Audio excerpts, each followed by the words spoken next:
there's always been something quite perverse in my imagination, if that makes sense, and that comes out on the page. It doesn't matter how romantic I would love to be, there's something kind of awkward going to come up out of the woodwork. I sent to a boarding school at the age of 8, and the first art class we were given a brief, which was to paint our parents. And of course I didn't have a father, so I had to invent this father who stood next to my mother, and this father had sort of tweeds and sideburns and looked a little bit like Oliver Reed and was clearly someone based around desire, or a father I wanted.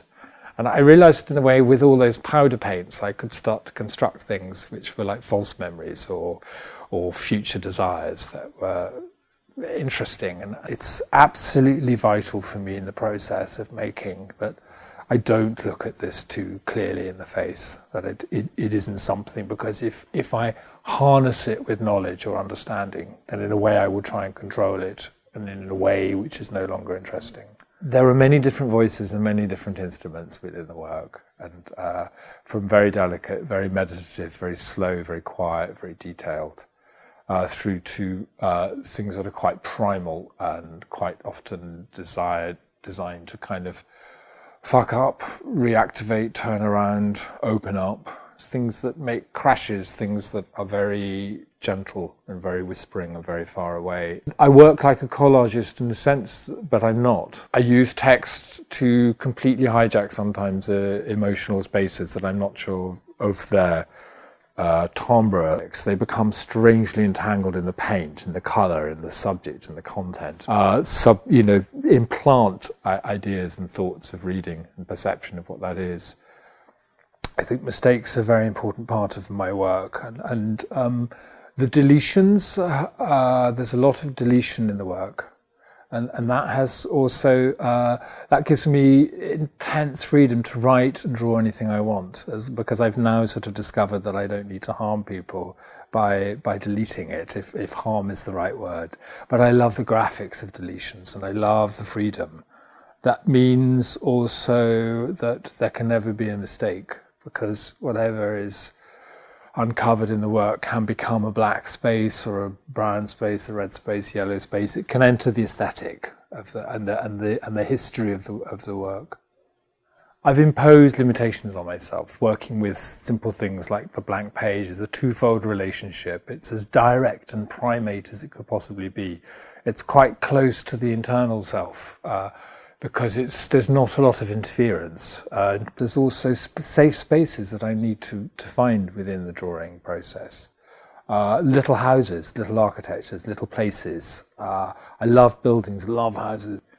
I once told a writer with great pride that I never use a ruler. And this seemed to be incredibly important, because even if I'm using a straight line, very straight line for long periods, it has to be non-rulered, because it's willful. That straight line can at any moment turn into a circle or a curve, and therefore reactivate the narrative, the position, the place, the architecture.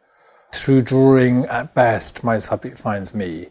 And I think in the same way, it's the same with discarded objects or sculptural components that come back to the studio. So often there are things within the drawings that aspire to becoming sculptures but never will. The objects that I've been working with, they're kind of fictional sculptures. They want to become sculptures, and in a sense never will but are, by virtue of the fact they exist in the three-dimensional world. And I really enjoy the playfulness of working with objects, found objects, to reintegrating them with materials, sculptural materials like clay and so forth. But everything has to be very low rent, as it were, very on a budget of nothing. It has to be things that I found, it has to be things that are there, accessible, within reach. I remember many years ago, when I was doing my first book, The Army Pink Snowman, Bill Arning, who's the head of the Houston Museum, came to the studio, was completely drawn by this kind of compulsivity, this idea of me being a picture addict, or being addicted, being a serial series, more is not enough. My eye is constantly framed from what happens within the internal logic of drawing. So I'm kind of shape looking, form looking constantly as a drawer. I really like what I call the smell of now. I like a studio, I like the walls to have a kind of resonance of this moment in time. Once the works start going on the wall, I get a sense of where I am. I think I'm happy for no narrative to be engaged whatsoever if necessary, but simply to acknowledge that the love and the generosity, the fear, the pleasure, the strength, the spirituality, and all of those things, they're there in the work, and they're there outside of me and outside of my expressing of them, if that makes sense.